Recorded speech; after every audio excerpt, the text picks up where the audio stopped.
Welcome to the House of Hypertrophy. How effective is stretching for inducing muscle hypertrophy and strength? Research conducted on animals finds that stretching produces substantial gains, with increases in muscle cross-sectional area up to 141% and maximal strength increases up to 95%.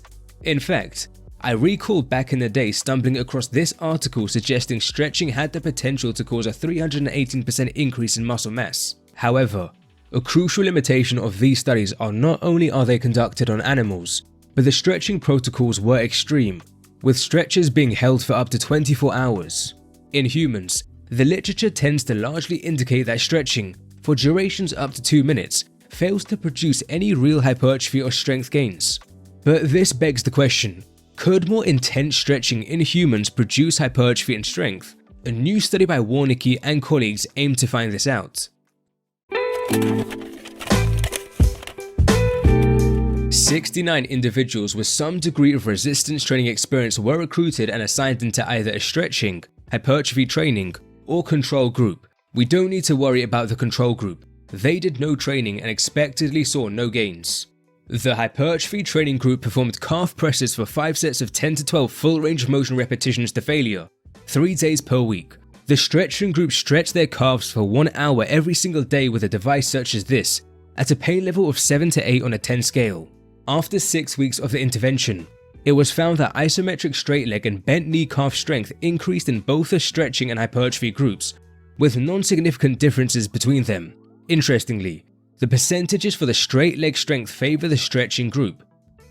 If we look at how each individual adapted for the groups, we can see that many individuals in both groups saw comparable straight leg strength gains, but some of the data points pulled it towards the stretching group.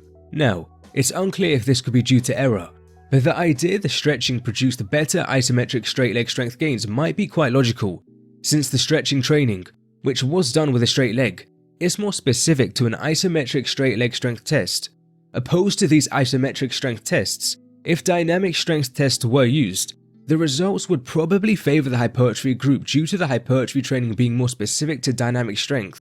As for hypertrophy, lateral and medial gastrocnemius thickness increased in both the stretching and hypertrophy groups, and the differences between the groups were again non-significant.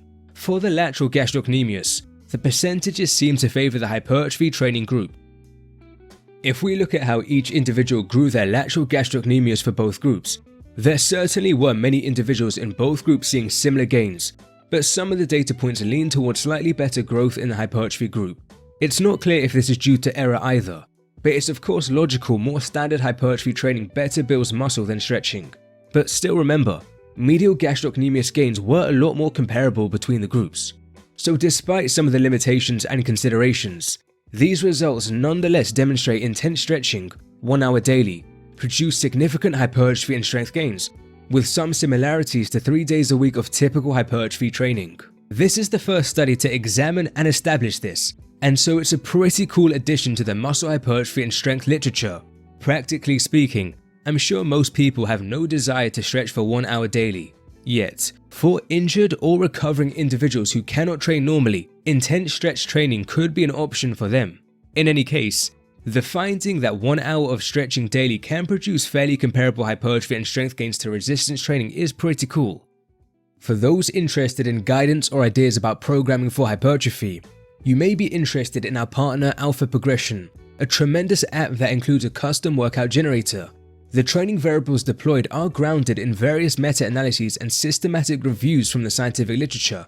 Plus, there's great flexibility. You can factor in what equipment you have, so if you only have dumbbells, no problem. How long you want your workouts to be, how often you want to train. Furthermore, the workouts are still editable to your liking, allowing you to individualize things as you see fit.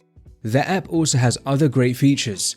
It provides neat graphs that can display your long-term progression, and there's a database with over 550 exercises, with excellent video and text tutorials behind each. The link in the comments and description gives you everything on the app for 2 weeks completely free, and if you like it and go beyond, the link gives you 20% off a subscription. We don't just partner up with anybody at the House of Hypertrophy, so you can rest assured the app is seriously quality. I think another notable potential takeaway from this study relates to the mechanisms behind hypertrophy. As examined previously at the House of Hypertrophy, it appears mechanical tension may be the primary stimulus behind muscle hypertrophy. This study might indirectly further support this. Fundamentally, mechanical tension are the forces experienced by the fibers of a muscle. These forces can be active, as is the case when your muscle fibers are contracting, or they can even be passive, as is the case when muscles are stretched. Within and around muscle fibers are proteins that have the ability to detect these active and passive forces generated by the muscle fibers, and then convert the forces into a signal that produces muscle hypertrophy. Off of this, I would hypothesize the reason that intense stretching training produced significant hypertrophy is since the passive tension with the stretch was meaningful enough to trigger hypertrophy. In fact, we've had animal studies indicating when peak tension is equated between stretching and eccentric muscle contractions, hypertrophy-related signaling tends to be similar. Some of you may be wondering about muscle damage. Could this not have contributed to the hypertrophy seen from stretching? I believe we can't fully rule out some level of damage contributing to hypertrophy, but the problem is we simply have multiple areas of the research at least suggesting damage cannot be the primary stimulus behind hypertrophy. Moreover, thanks to the repeated bout effect, which we've examined in depth previously at the House of Hypertrophy, damage tends to subside as you become more accustomed to what you're training.